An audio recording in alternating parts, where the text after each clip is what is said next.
My husband is currently on a vacation with his Mistress and I'm confronting them. I 37F accidentally found out last month my husband 38M was using work trips as an excuse to sleep with his also married coworker who lives across the country.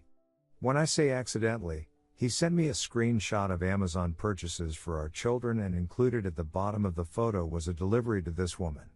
So yes, the worried wife in me checked his search history and email. It was all right there. I learned his November trip was a romantic getaway, but this current one is luxurious. A spa resort complete with couples massages, couples cooking classes and monogrammed bathrobes from Etsy. He mailed her a box of gifts a few days ago for Christmas. How sweet. He purchases sexy lingerie, sent her money on Venmo and even started planning a January trip to Las Vegas. I was furious when I learned all this, but I kept my composure. My plan: he left this morning for his work trip, but before he left I gathered all evidence of his affair. I spent 4 weeks collecting emails, credit card statements, reservations and confirmations. I wrote him a 10-page letter, put it in an envelope and taped it inside the lining of his suitcase. I plan on sending a group text to him and his Mistress right after check-in telling them to enjoy their trip. I will also inform them that a letter is in his suitcase and that I want a divorce. I wrote a special section just for her and I want to make sure she sees it, so I will be emailing her the letter as well. He is currently in the air. My group text goes out this evening. Stay tuned. His flight landed 2 hours ago. He told me he would text me when he landed and he has yet to do so. I have texted him twice, they were delivered but not read. I checked our phone records and he texted both me and her during his layover. His email shows no Uber receipt from his final destination airport to his hotel. She must have picked him up. Something I probably should have clarified in my op. She lives in the state he is visiting. So he flew alone. I will be sending a group text to both him and his Mistress in 2 hours, as that will be 4 p.m. their time, and check in. Sent pictures of our children and he did not respond. FYI, he is in the middle of the desert. My texts are going through green, which puts a monkey wrench in my plan for a group text to him and his Mistress. Need suggestions? Should I call the hotel? Connect right to their room? I worked so hard for this, it has to be tonight. Help. Thank you to everyone standing by and waiting. My best friend has come to my house to help me through this. It seems my texts are going through green undelivered, but when my friend tried it is blue and delivered. He has blocked me. I guess that helps his guilt. The plan now is to call the hotel. We'll wait a few minutes after check-in to make the call. Very soon. Please stand by. Like most of you predicted, he does not care. He had 0 answers for my questions. That was the more hurtful part. But guess what? I have all the emotional support and economic support, so I'm not mad. Every question I asked he had no response because his Mistress was sitting there. I suspect when he is home alone with me, his answers will be different. I have made sure that he will not emotionally and financially duck me because I have secured support from family and friends. He can go duck himself, called his hotel room, talked to his Mistress and finally lost my asset. He ended up calling me a few minutes later and had 0 empathy. I'm shocked, but I'm not. He said a divorce was in order and fought me on nothing. I expected him to be sad, he was not, but that's okay. I started packing up his asset. I have some great friend who helped me put everything in the garage. Good riddance? I guess so. The morning after, I wake this morning broken. My house is in shambles as I went on a rampage yesterday, ripping photos off the wall, throwing his stuff in piles on the floor and breaking random objects in anger.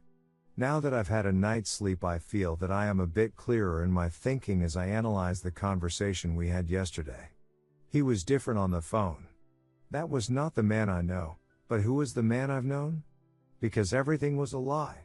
The only thing he cared about on the phone was getting the kids. Which is perfectly okay, he should want to see his kids. But he refused to answer any question I had or admit to anything.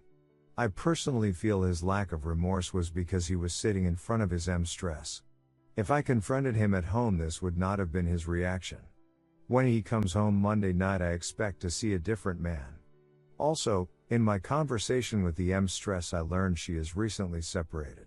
I called my mom. That was hard. While she and my dad have always been loving and supporting, it was hard to make that phone call. I felt like a failure. I know it wasn't my doing, but to admit that I made a poor choice in a spouse was difficult. Was this all because of a mistake I made 13 years ago? Honestly, it doesn't matter. I have 2 days to empty my house of his things. Who do I tell? Do I call his dad? Do I tell his mother? Best friend? Work buddies? I wish there was a manual on how to do this because I'm lost. Even with all my preparation, I'm still humiliated. Luckily, he did not take his house keys when he left. So no need to change the locks. I'll be removing his keys and sending him on his way. I don't plan on seeing him when he gets home Monday night. Doors are locked, everything you own is in the garage. Have your people talk to my people and I'll see you never. Preparing for the return. My friends and family have been wonderful. I am so fortunate to have such great people in my life. Yesterday they came to help me move all of his clothing to the garage. His collectibles were all packed up and sitting here, waiting to be appraised. It took a very long time and I was exhausted afterwards, but it was necessary. I honestly don't think he expects me to have gone to such great lengths to remove him from my life.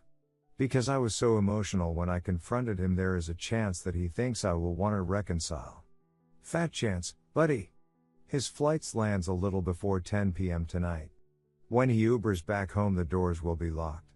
He told me on the phone he was just getting his car and leaving. I will be holding him to that. Something I should have mentioned earlier, the house is in my name only. He had no credit when we first started looking, so everything is in my maiden name and purchased by me.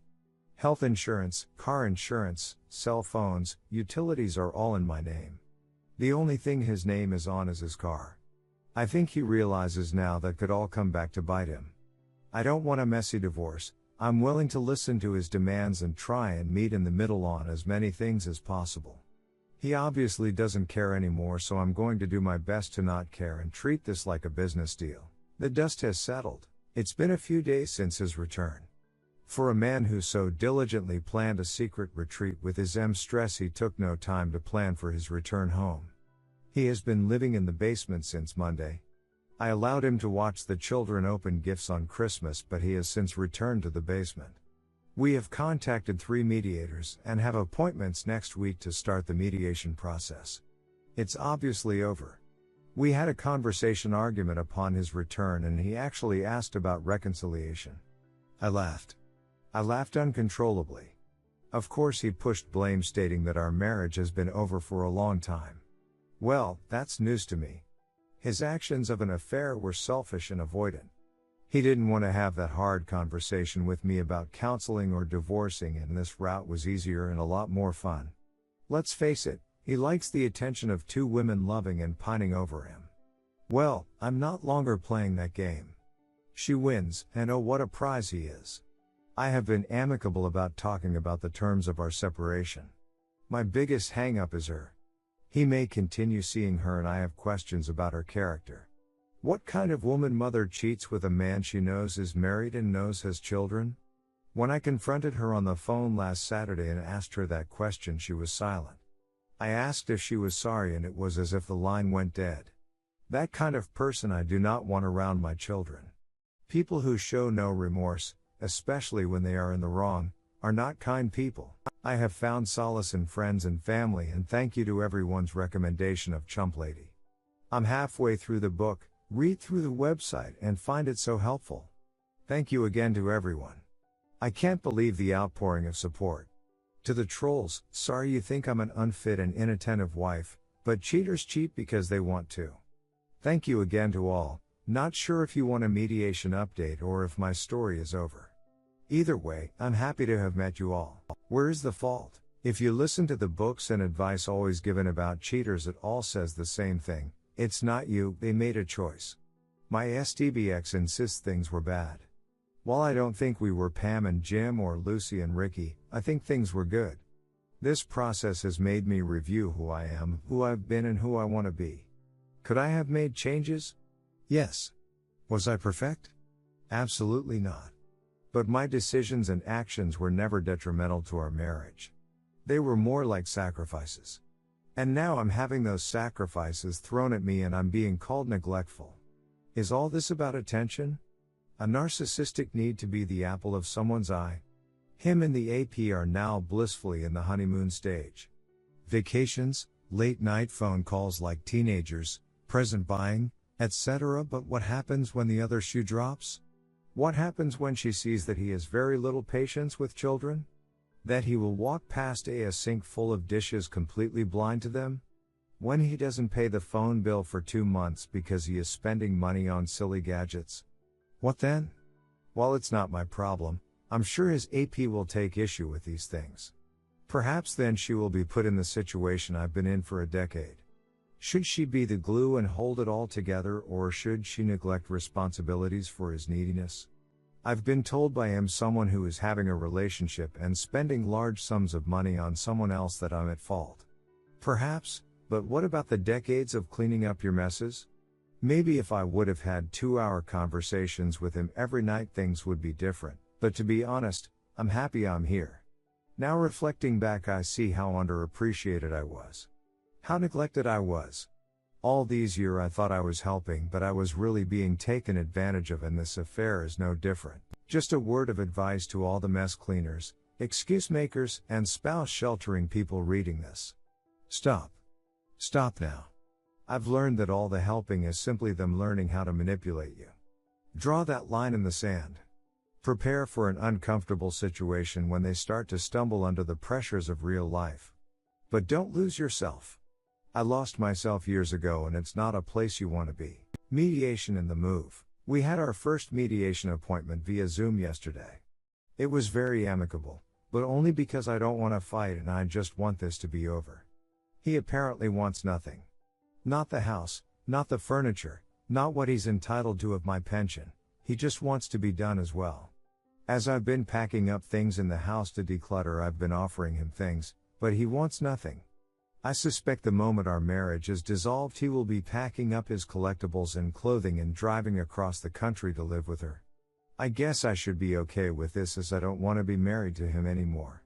It just kills me that he will be moving in with her and helping her raise her 2 children while mine are fatherless. It makes me so angry. Seething. The man who was abandoned by his father is now doing the same thing. Something he said would never ever happen because of the mental issues it has given him today. Well, it looks like that, as well as mostly everything else, was a lie. Again, I take solace in the fact that their honeymoon phase will be short-lived. Reality will smack them both in the face, and she will realize that he can be more hurt than help. While I wish him well and hope the best, our kids deserve more than a Christmas, Easter, 1 week in the summer father. No dad at basketball games, Cub Scouts, birthday parties and school plays. Meanwhile, AP will have him and her children's biological father. I guess nothing in life is fair, and my boys will have to learn that lesson early than I had hoped. He's gone. My STBX left yesterday morning to visit her. I told him to go. I didn't want to spend night with him, and our COVID circle friends who we celebrate with have zero interest in seeing him either. He booked a flight 30 minutes after I told him to go. My only stipulation was that he is back for this weekend, as it's my birthday and I really need a day to myself. I've watched the kids for 3 weekends now while he went to see his Mistress. I thought I at least deserved my birthday to relax. He texted me while he was boarding that he won't be home for my birthday. Well then. He claims when he booked this, he booked a return for the evening of my birthday. When he tried to change it, he was put on standby. It would cost $1,000 to change. It was a red eye, etc. The excuses kept coming. He apparently does not realize I have access to the internet as well, and flights are less than $300 with the airline he flew. I told him this, and he said those flights weren't there when he booked, lies, and he will take care of it. I just want him to be honest. If you don't want to be here for my birthday, just say it. If you don't want to spend the day with your children, just tell me. I can't force you to be a parent. I told him the flights were available and affordable. It's his choice to rebook. Ball is in your court. That's all I can do, right? Stay tuned for an update on his return this weekend. Nightmare. It was 12:40 a.m. on 9 and there was still no call from him. I was angry for no other reason than I explained to the kids that even though Daddy wasn't with us, he would call at midnight to talk to them and wish them a happy new year. I was made to be a liar. So, I text my STBX and his excuse was, they are with their friends, I didn't want to bother them. Excuse me? Bother them? You mean you didn't want your kids to bother you is what you are really saying. If I was across the country on night without my kids I would have called and done the countdown with them via FaceTime. I think most parents would. But not him. He said, if you would have told me that you told the kids I'd call then I would have. He tried to spin this on me, that I created this mess. Why do I have to tell you that you need to call your children at midnight? This small act said a lot to me. Our children are not a priority. I guess he didn't want to ruin his perfect vacation at his new girlfriend's house with her children. He has a nice new family now. Today is my birthday and he returns this evening. I told him in my night text that I will speak to him on the 12th, our next mediation meeting because I'm done. I tried to be civil for the kids but he is not putting forth the effort for them. Liar liar, pants on fire. The past few days have been strange. We rarely talk a decision on both our parts and when we do it's about mediation, plans moving forward, or the kids. We have been civil and communicating well about those items. We are also friendly in front of the children as not to upset them. The situation is strange because we are getting along, there is no arguing, it's a shared focus to just get through mediation and divorce. That's fine by me. Last night while I was cleaning the kitchen I heard him on the phone in the basement. I guess he didn't realize the door was left open by one of the children. Not wanting to be a part of the drama anymore I went to close the door. At that point I heard him tell her how crazy I have been acting. Excuse me? We don't speak and when we do it's very civil. How is that crazy? Well, he proceeded to tell her about a conversation we had and he lied about everything. While the conversation part was true he told her I exploded, I was in a rage, I was crying etc. None of that was true. He explained how he laughed in my face at my rage, also not true because there was no rage. I had told him a while back before the night debacle that I would start dating eventually and he proceeded to tell her that I was bragging about guys I'm meeting. So far from the truth. I slammed the basement door. I'm sure he knows I heard. So I asked, why the need to lie and make me a villain? We aren't staying together. I have no reason to fight with you anymore, that's why we are paying a mediator. Why start lying to your new girlfriend that you love? How is that a good way to start a relationship? I don't know what is happening here. This is my concern, this woman and him are in love and want to start a life together. Okay, that's fine, God bless and congrats. But, this woman only knows me by the stories which I'm assuming are all lies he has told her about me. If he does move across the country to be with her, how can I trust a woman who hates me because of misinformation to treat my children properly? I don't care if she hates me personally, I'll still sleep fine at night, but now I'm worried about sending my kids in the summer to stay with them. I wanted to confront him about this but I know I can't. Maybe it's not that I can't, but I don't know how. Also, he has told no one we are separated and definitely has not told people why. How come? You initiated this, you cheated, you are happy now, so why can't you tell people? He told his father that he was bringing the kids alone to visit him because he and I weren't seeing eye to eye at the moment. What? I would assume he's afraid to face the music or is just finding comfort in the little love bubble he has created. He chooses to not face reality. He has yet to look for an apartment for when the divorce is finalized but has booked another flight out to see her for Valentine's Day. He is refusing to face reality and it's so frustrating. Mediation and empty promises. Yesterday was our second mediation appointment. While it was amicable, there was some obvious tension. The tension was not on my end but more on his. Let me explain. During our first mediation we brought up the topic that he might move out of state. At yesterday's meeting I asked what we would do about custody if he moves to this particular state. When I mentioned the state by name the mediator was confused.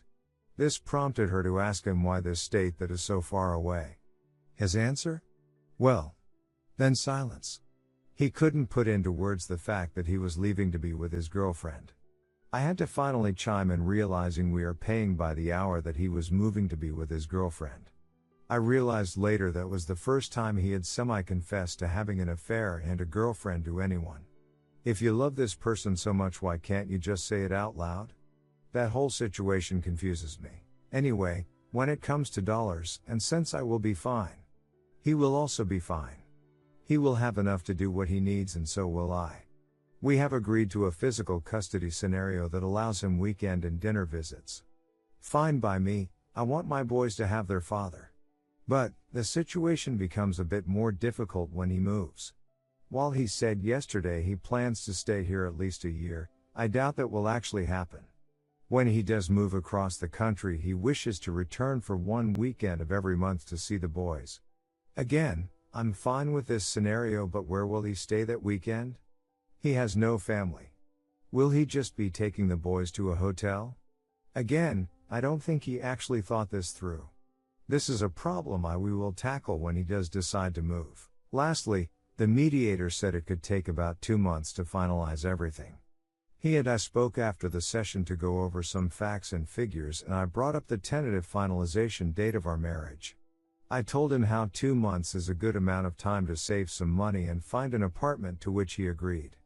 I also reminded him about his promise to not return to visit her until our divorce is finalized or he has a place to live. He quickly became frustrated, telling me that he knew, and tried to shut down the conversation. I told him I'm happy that we are on the same page, but I'm not budging.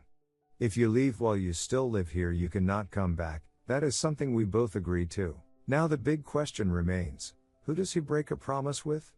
Obviously it's a win-win for me. Stay home and help me with the kids while you save $500 plus and move out quickly, or leave to visit her and I get you out of the house sooner. I'm happy with either decision. I just want to move on with my life and enjoy my moments with my children. Out for a swim. When I took this dive into the Reddit community, I had no idea where I would land. I thought my feet would hit shallow ground and I would be ankle deep on the banks in an uncomfortable swimsuit all alone. But to my surprise, this deep ocean of Reddit readers have engulfed me into their warm waters, and I am surrounded by a sea of support. For this I am thankful. I am also so touched by the droves of people who have reached out for advice or offered their own experiences as lessons to be learned. To the ones seeking advice, I tell them, I am not an expert swimmer. I am merely doggy paddling through this sea of hurt and confusion. Please don't use me as a sign of strength. Because the truth is, I am not strong, I am you. I am the woman who reads because they are suspicious of late-night phone calls her husband takes. I am the spouse who has shouldered the entire family and is in desperate need of support. I am the woman who misses affection from her husband who is next to her in bed every night. I am you. To those people who have yet to catch their partner cheating but are suspicious, trust your gut. Cheating is a coward's choice, so be braver than them and face the truth. To the spouse who is the fixer and takes on every challenge, take a step back. When you help even with good intention, you are actually just hurting yourself. To the spouse who has tried everything to receive physical attention from their partner but to no avail, their affection is probably going somewhere else. These are lessons I wish I could have told myself months, if not years ago. Listen to me. Or just listen to you. To the sharks in water who call me a bad mom, a crazy bitch, fake, or even just think I'm out of my mind, you will find no blood in this water. So it's best you move on and find a thread where the op will chum the water for you. It's so very easy to read and judge, this I understand. I just hope that if this ever happens to you, that you will be as brave, logical and composed as you expect others to be. If not, you will find sharks circling you as well. So I hope you're as strong of a swimmer as you claim to be. If you are still reading, my saga survival continues. Our final mediation papers will arrive this week. We were able to settle everything at the last meeting on 1/12 and the documents just need our signature. After that, the divorce papers need to be served and filed with the county. Then we await our court date, which will be done via Zoom. Yes, a bit anticlimactic, but it will still serve its purpose of divorcing. He has started finally to look for an apartment, but nothing is to his satisfaction. Maybe he is being picky, or maybe he is comfortable living in the basement. Either way, once the divorce papers are stamped, he needs to be gone. He has started making phone calls to her during the day and I can hear him giggling downstairs. I'm happy he is happy, I really am. That isn't passive aggressive. I know I will be happy one day too, he just got there first and that's okay. I feel like my life is in limbo right now. I can't move forward because I'm chained to the past. I'm hoping his move will be soon. I suspect he wants out for February 1st so he can go visit her for Valentine's Day. I hope for his sake and mine that he makes his deadline. I will update again after I receive the mediation paperwork and divorce papers are served. I'm sure that will stir up a lot of thought and emotion, so I'm certain it will be a doozy. Till then, I'll keep doggy paddling. Souvenirs. If you have been following along, then you know that there was a chance he would leave for Valentine's Day to go visit her. Well, he left this morning. He told the kids, "I'm going," as he walked out the door, leaving me to explain a few hours later that he had to leave to work when they started asking for him. I have learned that I can't have expectations. Just because I would try to be more honest with the kids doesn't mean he would. I was really proud of the fact that I didn't even engage him in the discussion, debate, argument of going. Yes, I had loudly vocalized some feelings a week ago when he told me he was going, but I have not engaged him about it since. All I asked was for his flight info so that I would know when to expect him back. He did not provide this information. Maybe he thinks I'm not entitled to it. Either way, he left and I was fine. While we had the conversation multiple times in which he agreed that he would not visit her again till he had an apartment, he has reneged on that agreement. Shocker. He claims that he has every right to be here, which he does legally, and he can do as he pleases. He put a down payment on an apartment a few days ago but says he doesn't know when he is moving. What? The bills he pays in the house are less than the child support he will have to pay, so I think his decision to stay longer might be a financial one.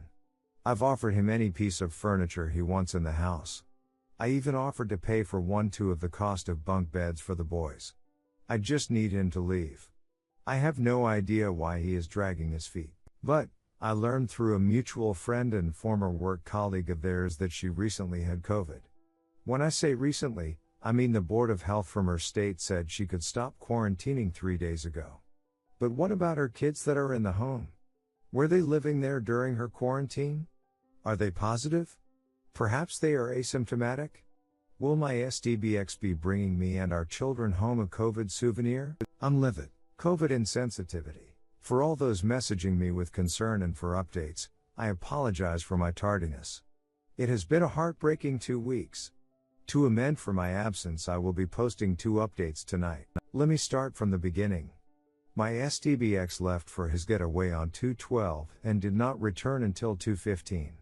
During his blissful vacation, my family and I suffered a great loss of one of our most beloved member to COVID. I was a mess. Everyone I love was devastated. I called my SDBX on 2/13 and told him the prognosis was not good. It was loud where he was, there were children yelling. He informed me he was outside with their kids. Wow. Can't remember the last time he took our children outside, but I digress. I shouldn't have expected him to care about my bad news, but he was concerned. I guess there is still a decent bone somewhere in him. That concern would not last long though. Upon his return, as he usually does, he schedules a COVID test. He scheduled one for 4 days after his return, but due to snow in our area he did not go. This I understand, the weather cannot be controlled. Then he told me he rescheduled for 4 days later and then does not go. When I questioned him, his response was, "I feel fine." I suspected since she probably got a negative COVID test shortly before his arrival he felt safe in not getting one. Not until Monday, 3/1, did he finally get tested. A full 2 weeks later. Why? You know, my family just suffered a terrible loss to COVID. How could you be so reckless and insensitive? The insensitive question is rhetorical. I obviously know the answer already. The real monster. The day is approaching. Large boxes are being delivered to the house daily containing new furniture to be assembled. The sounds of packing tape being ripped from the spool flood the house every evening. He's moving out. I'm overjoyed. I'm so happy that I have actually started engaging him in conversation. Yes, we have to chat to figure out child support and scheduling, but now I'm so ecstatic he's leaving I even ask about his move. I feel like a kid at Christmas. While we were discussing his move, what he would be taking from the home and the schedule for seeing the children, I asked if he planned to visit her. No, this wasn't me prying. We need to set an overnight and weekend schedule for the kids, and I was hoping to be accommodating to any trips he had planned. But then my curiosity got the best of me, but for a good reason, our children. I asked if she plans to come here to meet the kids. He replied in the affirmative and said she may come. Well, good for you both, but I would like to meet her before she meets the children. He went silent. I could tell he was rolling thoughts around in his head, or perhaps trying to figure a way out of this situation, but he came up empty. He honestly wanted to know why I needed to meet her. Excuse me, come again? You really think I would let my children spend time with someone I didn't know? I'm the mother that interviews babysitters. Why would you think I wouldn't want to meet her? He claims to be worried that I won't be civil, but he knows me better than that. I have nothing to gain being rude to her. It's just ammo. I refuse to play that game. Plus, why would I care? I don't want him. That's your prize now, honey, congrats. But he recognizes that he can't stop me in this. I have every right to meet her as he would to meet someone I am dating. When it comes to the kids, we can't keep secrets. I think the real concern about us meeting is this: she will realize I'm not the horrible monster he made me out to be. His plans of assassinating my character to build himself up or to receive pity from her and the constant gaslighting will be revealed. She will see that I am not pining over him, quarreling with him, and that I'm genuinely a good person. Maybe she will see that he might be the real monster, like father, like son. My SDBX was quiet. More quiet than usual. Almost sulking. I don't understand his motivations anymore and what he actually cares about, so I left it alone. Not my business to care and comfort anymore, right? That evening, after the children went to bed, he sat alone at the dining room table. It was as if he was waiting for me to address him. I did not. Sulk, that's your issue, not mine. After he received no attention from me, he made the big announcement. He claims he told everyone what happened between us, including his father. Then, oddly enough, he started to cry. Full ugly tears. I thought these were tears of embarrassment and shame. He then proceeded to tell me the conversation he had with his father was the first time his dad has actually acted like a father towards him. While that statement in itself is unsettling, it is also confusing. I'm guessing his father supported him? I know if this was my son I'd support him, but also have some strong words about how he went about this and how he should probably proceed in the future. But it looks like he received 100% support. So while I understand, I don't understand. Something was wrong here. Last week was my youngest son's birthday.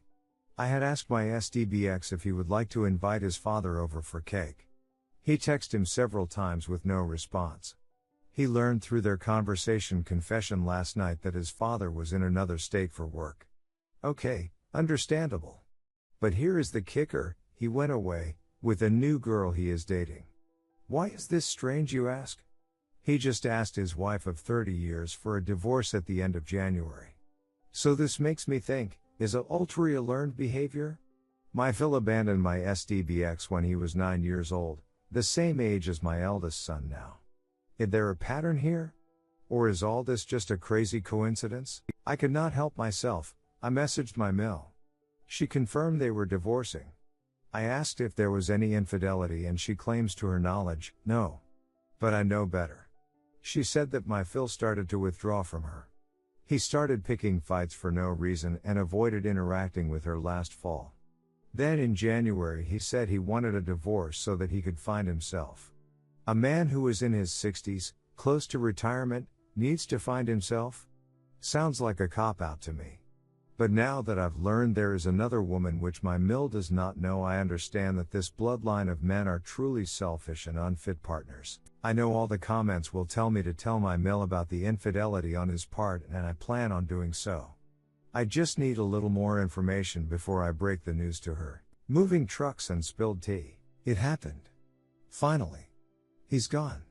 My basement is so empty and quiet it echoes. The day he moved, a box truck pulled up to my house and my children ran to the window to watch. I didn't know how to distract them as I was working. I was able to pull them away from the window with the promise of treats once they were at the table to do schoolwork. My youngest, though, would not budge. After 45 minutes of loading, the truck pulled away and my STBX drove off. My youngest came away from the window looking sad. I immediately talked to him and tried to comfort him. After a few moments he asked, "Is the truck coming back?" I was confused. I told him that we were staying here and no one else was moving. Apparently he wasn't upset that Daddy was leaving, he just wanted the truck. I'm not sure how I should feel about this. I made appointments with a child therapist for both my kids. While they seem fine now, I'm not sure what the future holds for their mental state. I'm afraid this will be repressed and issues will arise down the road. His friends have been reaching out to me. Now that they know what happened, I'm getting text and Facebook messages asking how I am. I know in reality they are just being nosy. They may care a little, but they just want me to spill the tea. Veilp, I put the kettle on. I wasn't surprised to learn that my SDBX wasn't completely honest with them. He failed to mention traveling during a pandemic to visit her. I guess that would make him look reckless? Selfish? Idiotic? The wives of his friends are in shock. They considered my SDBX a friend that could be trusted, a man who had it all together. Basically, they trusted my SDBX would be a good influence on their husbands. Boy, were they wrong. Concerning my mill, I have not told her. This is because I don't have any real information. What I did tell her though was to do some investigating to see if he is having an affair. This would be to her benefit as her state has adultery laws. They are still legally married and living in the same house, so to my knowledge, the law applies. But she seems hesitant. I think she is just afraid to find out the truth and then she has to look at him every day. This I understand. No person's spouse should have to experience that. I know it was gut-wrenching for me and perhaps many of you reading can relate as well. I just don't want to be the one to tell her. Perhaps this is because I'm still upset I had to find out on my own and my SDBX was too much of a coward to come clean. Why should a cheating spouse get the thrill of cheating and be relieved of the burden of having to confess? Soon to be continued.